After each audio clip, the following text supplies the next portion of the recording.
Madame, Monsieur, bonsoir. Voici les principaux titres de l'actualité de ce mercredi 11 septembre 2013. Ranouchi s'entretient avec le président Bouteflika à Alger. Le président du syndicat de la Sûreté républicaine déclare que 20 policiers sont impliqués dans les assassinats de Chokri Belaïd et Mohamed Brahmi. 5 décisions annoncées par le président de l'ANC, dont le maintien du siège de Mohamed Brahmi vacant. Et à l'étranger, Obama sceptique face à la proposition russe quant à la mise sous contrôle de l'ONU de l'arsenal syrien d'armes chimiques. Le président de la République, Abdelaziz Bouteflika, a reçu mardi à Alger le président du mouvement tunisien Nahda Rachid El-Ranouchi.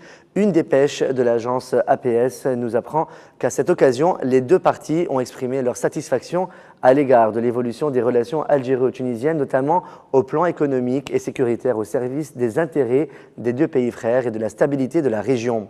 La rencontre a permis également de procéder à une évaluation de la situation dans les pays arabes et musulmans à la lumière des derniers développements et les efforts consentis pour le succès de la période de transition en Tunisie. L'audience s'est déroulée en présence du Premier ministre Abdelmelek Sellal. S'exprimant à l'issue de sa rencontre avec le président Mansour El-Marzouk ce mercredi 11 septembre, le gouverneur de la Banque centrale de Tunisie, Chedli Ayali, a une nouvelle fois assuré que la situation économique du pays n'est pas désespérée et que les mécanismes permettant à rectifier le tir existent. Chedli Ayali reconnaît toutefois que la situation économique du pays actuel est difficile et appelle à trouver au plus vite des solutions à la crise politique pour éviter une détérioration sur le plan économique et financier. Le gouverneur de la Banque centrale de Tunisie a tenu également à rassurer quant à la capacité de l'État à continuer à payer les salaires et à tenir ses engagements jusqu'à la fin. Mohamed Louissi, président du syndicat de la Sûreté républicaine, a indiqué dans une interview accordée au journal El Chorour dans son édition du mercredi que 20 policiers sont impliqués dans les assassinats de Chokri Belaïd et Mohamed Brahmi. Il a précisé que ces 20 agents de sûreté sont également impliqués dans des affaires de corruption et ont participé aux assassinats en dissimulant et en planifiant ces opérations. Mohamed Louissi a affirmé que la liste des noms des personnes mouillées dans ces deux affaires sera annoncée lors d'une conférence de presse prochainement. Le président du syndicat de la Sûreté républicaine a fait savoir que des vidéos seront exposées contenant des révélations dangereuses sur ce qui se passe au sein de l'institution sécuritaire. Le professeur de droit constitutionnel Kais Saïd a estimé qu'il y a plusieurs solutions pour sortir de la crise actuelle que vit le pays. Kais Saïd a déclaré que la solution la plus importante doit émaner d'une nouvelle vision politique, constitutionnelle et administrative que celle approuvée depuis plus de 50 ans. À l'issue de sa rencontre avec Mansour El-Marzouk, président de la République provisoire, Kais Saïd a souligné que le pouvoir doit être repris par le peuple.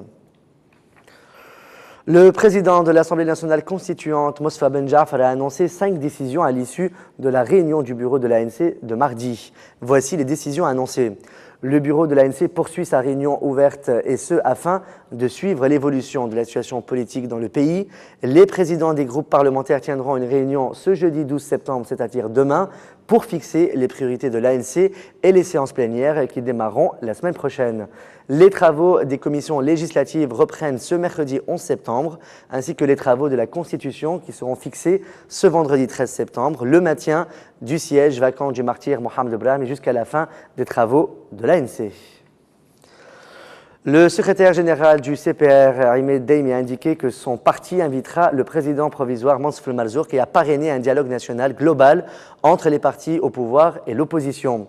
Pour le CPR, fondé par Mansour El-Marzouk en 2001, le président de la République provisoire est le plus à même pour jouer ce rôle en sa qualité de garant de l'unité des Tunisiens, et ce, d'autant plus que le dernier dialogue placé sous son parrainage avait été une réussite, avance Ahmed Daimi. Le secrétaire général du CPR fait porter la responsabilité de l'échec de l'instauration d'un dialogue national global à l'opposition et se montre critique vis-à-vis des organisations ayant parrainé le dernier dialogue entre la Troïka et l'opposition. Ahmed Daimi a souligné que son parti prendra part au dialogue si les députés décidants reviennent à l'Assemblée nationale constituante et si les partenaires sociaux décrètent une trêve sociale jusqu'aux prochaines élections. D'après Ahmed Daimi, le CPR appuie la proposition de Nahda de former un gouvernement devant superviser la tenue des élections et dont le mandat débuterait avec l'achèvement des travaux de l'Assemblée nationale constituante. Dans l'actualité internationale, le président syrien Bachar al-Assad fête son anniversaire aujourd'hui, ce mercredi 11 septembre, après la décision d'Obama de ne pas effectuer une intervention militaire sur Damas.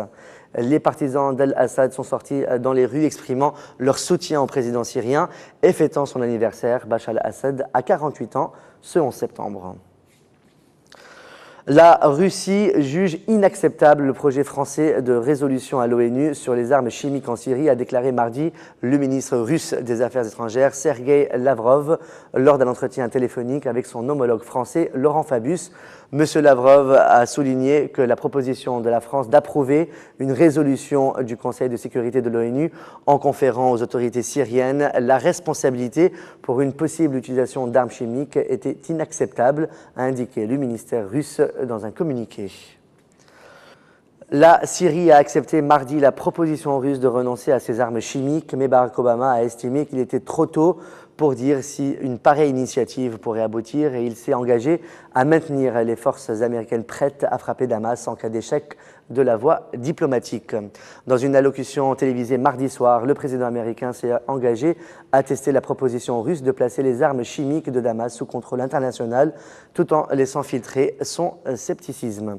Disant avoir relevé des signes encourageants ces derniers jours, il a indiqué avoir demandé au Congrès de différer son vote sur l'autorisation d'un recours à la force afin de donner du temps à la diplomatie et de permettre à Washington et à ses alliés de faire adopter à l'ONU une résolution exigeant du président Bachar al-Assad qu'il renonce à son arsenal chimique et laisse la communauté internationale vérifier qu'il a bien tenu parole. Si nous n'agissons pas, le régime Assad n'aura aucune raison de cesser d'utiliser les armes chimiques, a dit Obama. Si l'interdiction de ces armes est remise en cause, d'autres tyrans ne verront aucune raison de réfléchir avant de se doter de gaz toxiques et de s'en servir.